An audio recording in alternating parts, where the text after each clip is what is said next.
Episode 8 की starting में हम देखते हैं कि शिन मदर ह्वासा के ऊपर रिचुअल परफॉर्म कर रही होती है जिससे कि वो बुरी शक्तियों के साए से निकल सके।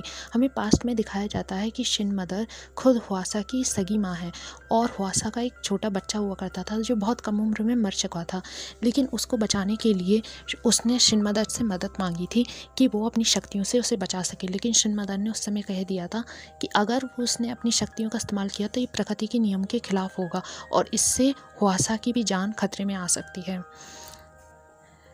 तब ह्वासा कहती है कि आपने कभी मेरी मदद नहीं की, लेकिन आप इस लड़की के साथ जो रह रही हो कब तक इस माँ बेटी का खेल रख सकोगी। तब है ना फ्लावर मास्टर उससे कहते हैं कि अब जब रिचुअल ख़त्म हो गए हैं तो इसको छोड़ देना चाहिए। तब शिन मदर कहती है कि ये यहीं रहेगी। तब ह्वासा खुद उठ के कहती है कि आपको इस रिचुअल के जितने भी पैसे, मुझे प्योरीफाई करने के जितने पैसे चाहिए वो पैसे रखिए, लेकिन मैं अब आपके साथ कभी भी नहीं रहूँगी। और आपने मेरे बच्चे को बचाना चाहती थी तो मेरे बच्चे को बचा सकती थी, लेकिन आपने नहीं बचाया। और ये सोना तो आपकी खुद की सगी बेटी नहीं है, तो ये आपके साथ कब तक रहेगी। अगले सीन में हम देखते हैं कि बेक्योन और स्योना एक साथ क्लासरूम में एक हाथ पकड़े हुए बैठे हुए होते हैं, जिसको देख के जिन्हों बहुत जेलस फील करता है और उन दोनों को ऑडिटोरियम में ले जाके उनसे पूछता है कि अगर तुम दोनों के दोनों अगर इस तरीके से हाथ पकड़े रहोगे तो लोगों को लगेगा कि तुम डेट कर रहे हो, और है ना ये मैं भी तो ह्यूमन एमुलेट हूँ, क्यों ना सोना की जगह मैं तुम्हारा हाथ पकड़ लूँ। लेकिन सोना इस चीज़ को मना कर देती है। अगले सीन में हम देखते हैं कि जुनयंग जो सोया का क्लासमेट है वो अपने डॉग को याद कर रहा होता है और सोना की बात को याद कर रहा होता है कि उसका डॉगी बॉगी उसके साथ हमेशा है। तभी उसकी नज़र, और वो उस समय रो रहा होता है, और तभी उसकी नज़र अपनी क्लासमेट की तरफ जाती है जो सोना की दोस्त बन चुकी होती है। वो अपने उसने अपने बालों की 2 चोटी कर ली होती है और वो कुछ हद तक उसको उसकी डॉगी बोगी की याद दिलाती है। वो सब क्लासमेट्स के सामने ही उसके साथ उसको गले लगा के उसके सामने रोने लगता है और बोगी बोगी चिल्लाने लगता है। अगले सीन में हम देखते हैं कि फ्लावर मास्टर सोना ह्वासा को ज़बरदस्ती प्रार्थना घर में ले जाते हैं और उससे कहते हैं कि तुम यहीं पे बैठो और तुम्हें जाने की कोई ज़रूरत नहीं है, अगर शिन मदर ने तुमसे यहीं बैठने के लिए कहा है। तब ह्वासा बोलती है कि मैं यहाँ को छोड़ के क्यों जाऊँगी, जबकि जो इविल स्पिरिट है वो इसी घर में यहीं पे आएगी लौट कर। तो वो बोलता है कि तो उस समय तुम्हें ना शिन मदर के सामने जाने की बात इतना क्योस फैलाने की कोशिश क्यों कर रही थी। तो वो बोलते हैं कि मैं उनसे सिर्फ झगड़ने की कोशिश करती हूँ, जितना हो सके उतना। हाँ, तब वो बोलता है, तब फ्लावर मास्टर बोलते हैं कि है ना मैंने तुम जैसी औरत आज तक नहीं देखी जो इस हद तक ईविल हो अपनी खुद की सगी माँ के साथ। अगले सीन में हम देखते हैं कि बेक्योन को वॉशरूम जाना होता है और वो सोना से कहता है कि मैं अभी सिर्फ 2 मिनट के लिए मेरा हाथ छोड़ दो, मैं वॉशरूम होकर आता हूँ। हाँ, और ऐसे कहते ही जैसे ही वो हाथ छोड़ती है तब इविल स्पिरिट उस पर, जैसे ही इविल स्पिरिट आता है तो उस पर चिल्लाने लगता है कि इतनी देर क्यों लग गई, और फिर उसके बाद वो अंदर जाता है। तब वो अंदर जाते ही वो गर्ल वाटर गोस्ट को देखता है और वो कहता है कि लड़की यहाँ से बाहर निकलो। तब बेक्योन मिरर से ये बोल रहा होता है कि यानी यहाँ पे लड़की है, तो वो बोलता है कि अच्छी बात है कि एक इंसान होगा तुम्हें ये चीज़ दिखती नहीं है, वरना ये अलग एक टेंशन है। फिर हम अलग अलग सीन्स में देखते हैं कि बेक्योन और सोया किस तरीके से हर जगह अपने साथ एक दूसरे का हाथ पकड़ के स्कूल में जा रहे हैं। उनने नर्सिंग होम से एक बैंडेज ले लिया है जिससे कि वो अपने हाथ एक दूसरे के साथ बांधे हुए हैं। क्लासरूम में एक साथ डेस्क के नीचे हाथ पकड़ के बैठे हुए हैं, और लंच पीरियड में भी आपने एक दूसरे का हाथ पकड़ के बैठे हुए हैं, और उन दोनों को खाना खाने में भी दिक्कत हो रही है, लेकिन फिर भी एक दूसरे का हाथ नहीं छोड़ रहे हैं। और ये देखते ही जिन्हों को बहुत ज़्यादा गुस्सा आ रही होती है, और जिन्हों को ये बात याद आती है कि कैसे बेक्योन ने और स्वा ने उसके सामने ये कन्फेस कर दिया था कि बेक्योन ने कि वो स्वा को बहुत ज़्यादा पसंद करता है। और लेकिन जिन्हों को ये सब दिखाई दे रहा था, वो चाहे कैफेटेरिया हो चाहे क्लासरूम हो, सब जगह एक साथ ही बैठे हुए होते हैं। अगले सीन में हम देखते हैं कि बेक्योन सोहा के साथ अपने घर लौट के जा रहा होता है। तब सोहा कहती है अब शायद से हम दोनों को बैंडेज खोल देनी चाहिए। तब वो कहता है ठीक है खोल दो, और बैंडेज खोलते समय सोहा उससे पूछती है कि तुम मुझे एक बात बताओ कि मैं तुम्हें कब से पसंद आने लगी थी, जब तुमने जिन्हों के सामने ये कहा कि तुम मुझे बहुत ज़्यादा पसंद करते हो। तब वो बोलता है कि मुझे इस चीज़ के बारे में कुछ पता नहीं है। तब वो बोलती है कि तुम्हें पता है मैं तुम्हें कब से पसंद करती हूँ, जब मैंने पहली बार ये तुमको देखा था, जब तुम पहली बार मेरे सामने उल्टी तुम्हारी आत्मा चलती हुई आ रही थी। तब वो बोलता है कि है ना अच्छा, तो वो बोलती है कि हाँ तुम मुझे बहुत हैंडसम लगे थे। तो उसने बोला तो तुम मेरे लुक्स की वजह से मुझे पसंद करती हो। तो वो बोलती है ये लुक्स की वजह से भी, लेकिन जब तुमने इस आंसर का जवाब दिया कि अगर तुम्हारे सामने कोई रो रहा हो और तुम उससे कैसे कंफर्ट करोगे, तब तुमने बोला था कि तुम सिर्फ उसके पास खड़े रहोगे। और ये जवाब सुनते ही मुझे समझ आ गया था कि तुम बहुत ही अच्छे इंसान हो, और तब से ही मैंने सोच लिया था कि मैं तुम्हें ये जान बचाने की जितनी हो सके उतनी कोशिश करूँगी। तब जिन्नू उससे बोलता है कि तुम्हें पता है मैं तुम्हें तब कब से पसंद करने लगा था, जब है ना पहली बार तुमने टेरेस पे मेरे सिर के ऊपर हाथ फेरा था। मेरे सिर के ऊपर जिस तरीके से तुमने हाथ फेरा था, तब मुझे पहली बार मेरे दिल में ये एहसास हुआ कि मुझे तुमसे प्यार हो गया है। और उस ये सोचते सोचते जिन्नू उसके करीब आके उसको किस करने ही वाला होता है, लेकिन बेक्यून उससे किस करने ही वाला होता है, लेकिन जिन्नू वहाँ से निकल रहा होता है अपनी साइकिल से, और वो ये चीज़ देख लेता है और वो दोनों की तरफ तेज़ी से अपनी साइकिल लेके आ रहा होता है। लेकिन उसी समय उसकी साइकिल पंचर खा के गिर जाती है और वो वहीं पे गिर जाता है। तो बेक्यून और सुहा उसके पास दौड़ते हुए आते हैं और पूछते हैं कि क्या वो ठीक है। और जैसे ही जिन्नू वहाँ से उठता है तो जिन्नू को समझ आ जाता है कि अगर उसने ये चीज़ सुहा को अभी नहीं बताई कि वो उससे पसंद करता है तो बहुत देर हो जाएगी। अगले सीन में हमें दिखाया जाता है कि जिनयंग उस क्लासमेट के बगल में बैठा हुआ होता है और वो क्लासमेट कहती है कि तुम थोड़ा दूर हो सकते हो। तो वो बोलता है कि क्यों, कोई बात प्रॉब्लम हो गई है। तो वो बोलती है कि हाँ प्रॉब्लम तो नहीं है, लेकिन तुम्हारे इस बदन से सिगरेट की बू आ रही है और मुझे अस्थमा है। तो वो बोलता है कि क्या मेरी वजह से तुम बीमार हो। तो वो बोलती है कि कह सकते हैं। तब वो यही सुनते ही पीछे की साइड जाके अपनी सिगरेट के डिब्बे को फेंक देता है और वो सबके सामने बोलता है कि जब तक मैं मर नहीं जाता तब तक आज के बाद मैं सिगरेट नहीं पीऊँगा। और ये सुनते ही वो उसकी जो बगल में दोस्त बैठी हुई होती है वो मुस्कुराती है, लेकिन है ना ये कहते ही वो सबसे भी बोल देता है कि आज के बाद इस क्लासरूम में कोई भी सिगरेट नहीं पिएगा। तभी हमें दिखाया जाता है जो सोना का क्लासमेट था जो उस दिन बुली हो रहा था एपिसोड 7 में, उसको वो बुली दोबारा से कॉल करके बुला रहे होते हैं। अगले सीन में हमें दिखाया जाता है कि जिन्हू सोआ को अपनी फीलिंग्स को कन्फेस करता है और उससे बोलता है कि वो उसको बहुत समय से चाहता था, लेकिन जैसे ही ग्योना यहाँ उसकी लाइफ में आया तब उसको इस चीज़ का कंफर्म हो गया था और वो उसे बताना भी चाहता था। और उसे पता है कि है ना ग्योना की उसने जान बचाने की क्यों सोची थी, क्योंकि है ना वो सुहा का पहला प्यार था और अगर वो मर जाएगा तो सुहा बहुत ज़्यादा परेशान होगी। सिर्फ इस रीज़न की वजह से उसने सुहा की मदद करने की कोशिश की थी और ग्योना का बेक्यून का ह्यूमन एमुलेट बनने की ठानी थी। हाँ, लेकिन है ना वो कहता है तुम्हें पता है, लेकिन इस समय इससे भी बुरा क्या है कि इस टाइम पे मैं तुम्हें कन्फेस कर रहा हूँ और उस समय भी तुम इसका हाथ पकड़े हुए हो। और है ना हमें दिखाया जाता है कि जिन्हों सुहा का हाथ पकड़ा होता है और सुहा बेक्यून का हाथ पकड़ी हुई होती है। हाँ, और वो उससे बोलता है कि है ना कुछ भी हो जाए, सुहा बोलती है कि कुछ भी हो जाए कि ये फीलिंग्स को हम थोड़ा साइड में रख देते हैं और है ना जब हम है ना इस इविल स्पिरिट से निकल जाएंगे तब हम इस चीज़ के बारे में डिस्कस कर लेंगे कि किसका किससे प्यार है। और है ना ऐसे कहती है कि चलो उठते हैं, और जैसे ही वो उठने लगती है और वो उसका ध्यान नहीं जाता है और वो बेक्यून का हाथ छोड़ देती है और इविल स्पिरिट उसके अंदर आ जाती है और इविल स्पिरिट जिन्हों को है ना सुनाने लगती है कि तुम किसी काम के नहीं हो, तुम सिर्फ निठल्ले हो और तुम्हें लगता है कि तुम सुना को डिज़र्व करते हो। और ये सुनते ही बेक्यून जिन्हों उसके पीछे पड़ जाता है और उसी समय बेक्यून भागने लगता है और सोआ उसको बचाने की कोशिश करती है। अगले सीन में हम देखते हैं कि है ना जिन्हों सोहा और बेक्यून के रूम में जाता है और देखता है कि वो लोग पैकिंग कर रहे हैं आरसीडी टीम के लिए, और देखता है कि उसने जो टॉय दिया था बेक्यून को वो टूटा हुआ है और वो सोहा से पूछता है कि क्या तुम्हारा टॉय कैसे है। तो वो बोलती है कि मेरा टॉय तो ठीक है। वो ये सुनते ही बेक्यून उससे पूछता है कि क्या तुम ठीक हो और थैंक यू तुम्हें अपना टॉय देने के लिए मुझे। तो वो बोलता है कि है ना इस पर स्पेल लगा हुआ था वरना मैं तुम्हें ये कभी नहीं देता, ये मेरे लिए मेरी जान से भी ज़्यादा प्यारा था। तो वो उससे थैंक यू बोलता है और सॉरी माफ़ी मांगता है। फिर उसको जिन्हों को याद आता है और वो उससे बेक्यून से और सोना से पूछता है कि एक बात बताओ, तुम दोनों ऐसे ही हाथ पकड़े हुए होते हो, क्या तुम रात के सो कैसे जाते हो, क्या रात के समय बेड पे भी तुम दोनों एक दूसरे का ऐसे ही हाथ पकड़े रहते हो। तो वो बोलती है कि सोना बोलती है कि हाँ मैं तो ऐसे ही सो जाती हूँ और बेक्यून भी हाँ में सिर हिला देता है। लेकिन अगले सीन में हमें दिखाया जाता है कि सोना के साथ जब बेक्यून सो रहा होता है तब उसको बहुत अनकंफर्टेबल लगता है और वो सोचता है कि इससे ज़्यादा डेंजरस चीज़ कुछ हो ही नहीं सकती, क्योंकि उसको इस चीज़ ऐसे उसको नींद ही नहीं आ सकती जब सोया उसके इतने करीब हो। और ऐसा कहती है सोया नींद में अपनी पोजीशन चेंज करती है और उसके ऊपर हाथ रख देती है और ऐसा अगले सीन में हमें दिखाया जाता है कि हुआ एक स्पेल करती है, क्योंकि रात के समय घोस्ट बहुत ताकतवर होते हैं तो उनको जगाना आसान होता है। और हम देखते हैं कि ऐसा करते ही बेक्यून की बॉडी में बोंगसू वापस आ जाता है और आते ही वो है ना वहाँ से जाने लगता है सियोना का हाथ छोड़ के।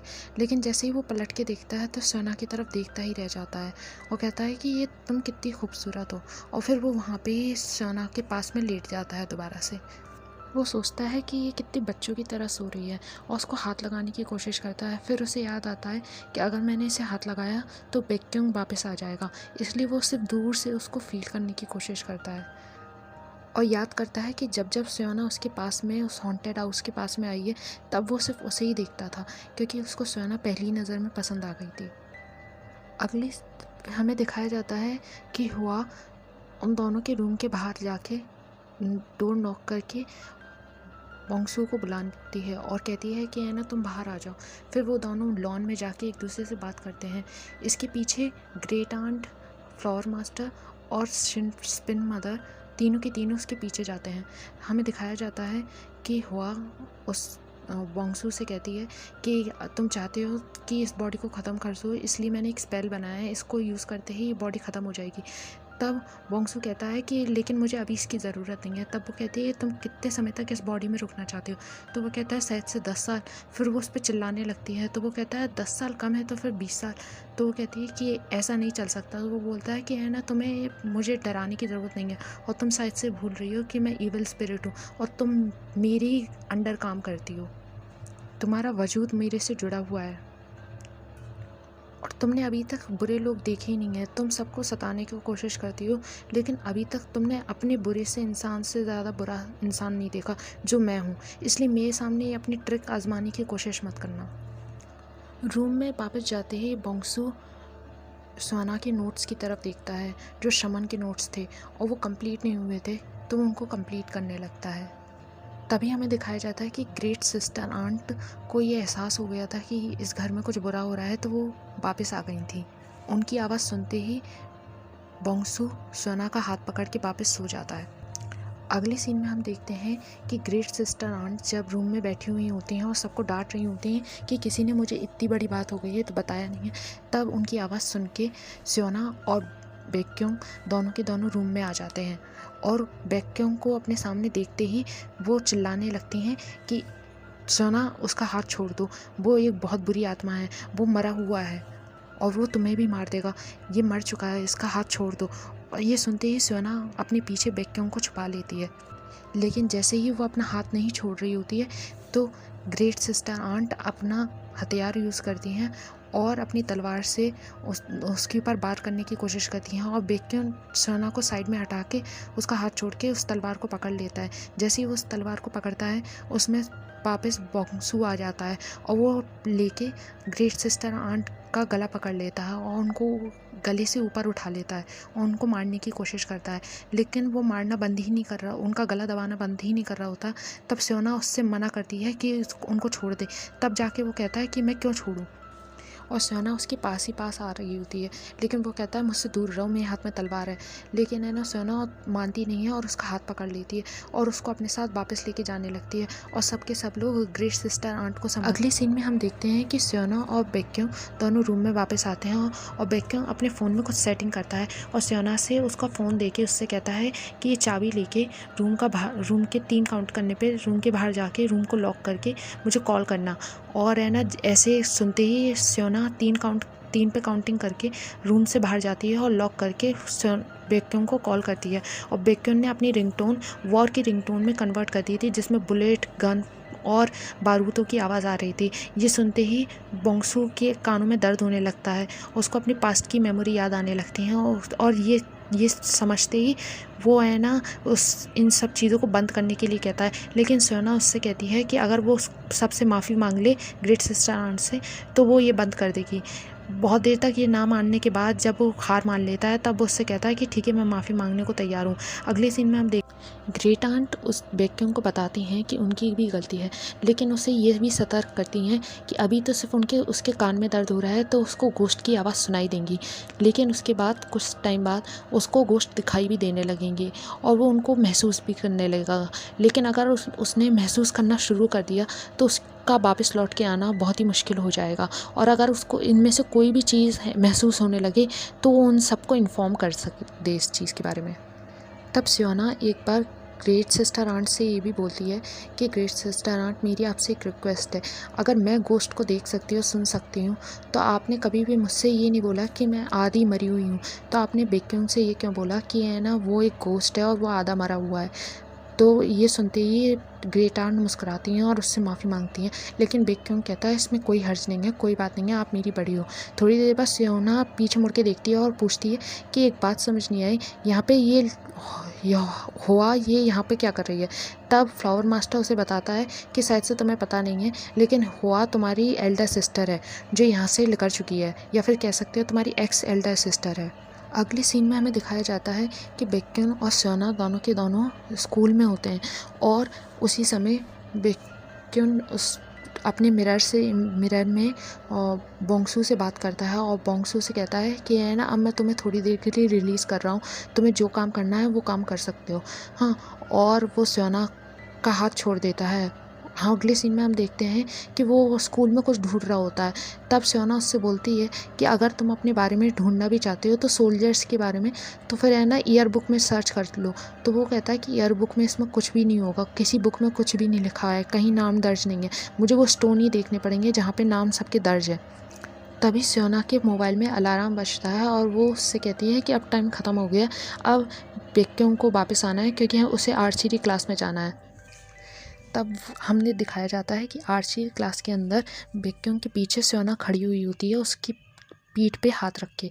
तो ये सब देखने के बाद जुनू कोच से कहता है कि आपको दिख नहीं रहा है कि ये दोनों क्या कर रहे हैं। तब कोच भी डांटने लगते हैं कि यहाँ पे डेटिंग नहीं चलेगी। तब सियोना कोच को उनके कान में कुछ बोलती है और उनको बताती है कि है ना वो उसको अपनी तरफ से हिम्मत दे रही है। ऐसा कहते ही कोच भी बेक्यूम के पीठ पे हाथ रख लेते हैं और उसको हिम्मत देने लगते हैं। बाकी सारे प्लेयर्स भी मिलके ये सब करने लगते हैं और जुनू सब को देख के ये कहता है कि है ना, ये तुम सब क्या कर रहे हो, इस बात पे विश्वास कर रहे हो। हमें दिखाया जाता है कि कंपटीशन का दिन करीब आता जाता है। एक टाइम पे बेक्यूम अपनी आर्चरी टीम की प्रैक्टिस करता है, और दूसरी तरफ बोंगसू अपने पास्ट के बारे में सर्च करने की कोशिश करता है। ऐसे करते करते कई दिन गुजर जाते हैं। क्लास में जब टेस्ट होता है उस टाइम पे भी बेक्यूम का एग्ज़ाम बोंगसू लिख रहा होता है और वो पुराने ज़माने की बहुत डिफ़िकल्ट राइटिंग में लिख रहा होता है। तब टीचर भी ये देख के हैरान होती हैं और जब उससे पूछती हैं तब वो कहता है कि ये सबसे आसान राइटिंग है, इसलिए वो इस लैंग्वेज में लिख रहा है। तब बोंगसू को हमें दिखाया जाता है कि बोंगसू लाइब्रेरी में अपनी मेमोरियल स्टोन्स के बारे में सर्च कर रहा होता है जो स्टूडेंट सोल्जर मारे गए थे। तब वो देखता है कि उन स्टूडेंट सोल्जर्स के बारे में यूनवॉल पार्क के अंदर उनकी स्टोन्स को दफनाया गया है। अगले सीन में हमें दिखाया जाता है कि बोंगसू और सियोना दोनों के दोनों रूम में बैठे हुए होते हैं और वो नहा कर आता है। सियोना इस चीज़ में खोई हुई होती है। तब वो बोलता है कि किस चीज़ में खोई हुई हो। तब वो बोलती है कि गेम की कंपटीशन का दिन बहुत करीब आता जा रहा है और अब मैं ऐसे करके तुम्हारे पीछे तो खड़ी हो नहीं सकती हूँ कंपटीशन में, तो अब हम बेक्यूम को गेम कैसे खिलाएंगे। तब बोंगसू उसे बताता है कि तुम्हें यही नहीं पता, तुम्हारी किताब में यहाँ पे लिखा है कि अगर किसी की तरीके से अगर एक स्पेल होता है जिसको बॉडी के ऊपर अगर किया जाए तो है ना उतने टाइम के लिए जो इविल स्पिरिट है वो आती नहीं है। ऐसा सुनते ही सियोना उस किताब में इसके बारे में देखने लगती है और वो बोलती है कि ये स्पेल कहाँ लिखा हुआ है। तब वो बोलता है कि क्या तुमने किताब पूरी तरीके से पढ़ी नहीं है। तब वो कहता है कि है ना पढ़ के बताना। तब वो कहती है कि है ना बहुत डिफ़िकल्ट है लैंग्वेज है। तो वो बोलता है कितना आसान तो लिखा हुआ है और वो उसको स्पेल का पूरा मीनिंग बताता है। यहाँ पे हमें दिखाया जाता है कि इस स्पेल के बारे में जानने के बाद बोंगसू और सियोना दोनों के दोनों डिसाइड करते हैं कि वे दोनों के दोनों इस चीज़ की डील करेंगे। और अगले सीन में हमें दिखाया जाता है कि सियोना बेक्यूम की बॉडी पे उस स्पेल को लिख रही है। लेकिन बोंगसू ने उसे बताया था सोना को कि ये स्पेल सिर्फ 1 दिन के लिए काम करेगा और वो पूरे के पूरे 24 घंटे के लिए उसकी बॉडी को छोड़ देगा। 24 घंटे के लिए बेक्योंग की बॉडी बेक्योंग की रहेगी। अगले हमें सीन में दिखाया जाता है कि जैसे ही बेक्योंग के ऊपर वो स्पेल पूरा कंप्लीट कर लेती है, तब वो उसका हाथ छोड़ के देखती है और बेक्योंग उसको बताता है कि हाँ स्पेल ने काम किया है। तब वो उसे बताती है कि अगले 24 घंटे तक के लिए उसकी बॉडी उसी के लिए है और ऐसा कहती है। वो उसको बोलती है कि हमें तब भी प्रोटेक्शन रखनी चाहिए। तब वो जाके अपनी लिप बाम उठाती है और उसको देती है और कहती है कि इसके ऊपर जो स्पेल लगाया हुआ है इसकी मदद से ये इसलिए अब तुम अपने पास रखो। और फिर वो उससे कहती है कि है ना क्यों ना तुम इसे लगा लो, और ऐसा कहती है। वो जा रही होती है तब वो उसके ऊपर ही गिर जाती है और उससे बोलती है कि क्या मैं तुम्हें लगा दूँ। तो वो कहता है, वो घबरा के उससे वो लिप बाम ले लेता है और कहता है कि मैं खुद लगा लूँगा। हमें दिखाया जाता है कि कंपटीशन का दिन आ जाता है और सारे प्लेयर्स वहाँ पे पहुँच जाते हैं और बेक्योंग के ओल्ड टीम के प्लेयर्स भी वहाँ पे होते हैं। वहीं पे हमें दिखाया जाता है कि हुआ ने किसी तरीके का स्पेल देखा है, क्योंकि उसको जब ये चीज़ रियलाइज़ हुई कि वो बोंगसू की बॉडी से कनेक्टेड है, तो उसने एक तरीके का स्पेल बनाया है जिससे कि वो बोंगसू की बॉडी को और भी ज़्यादा ताकतवर बना दे सोना की बॉडी में और बेक्योंग की बॉडी में, और बेक्योंग की बॉडी पूरी तरीके से ख़राब हो जाए। इस वजह से हमें दिखाया जाता है कि इसका उस स्पेल का असर होने भी लगता है और बेक्योंग को अपनी आंखों के सामने कुछ धुंधला महसूस होता है।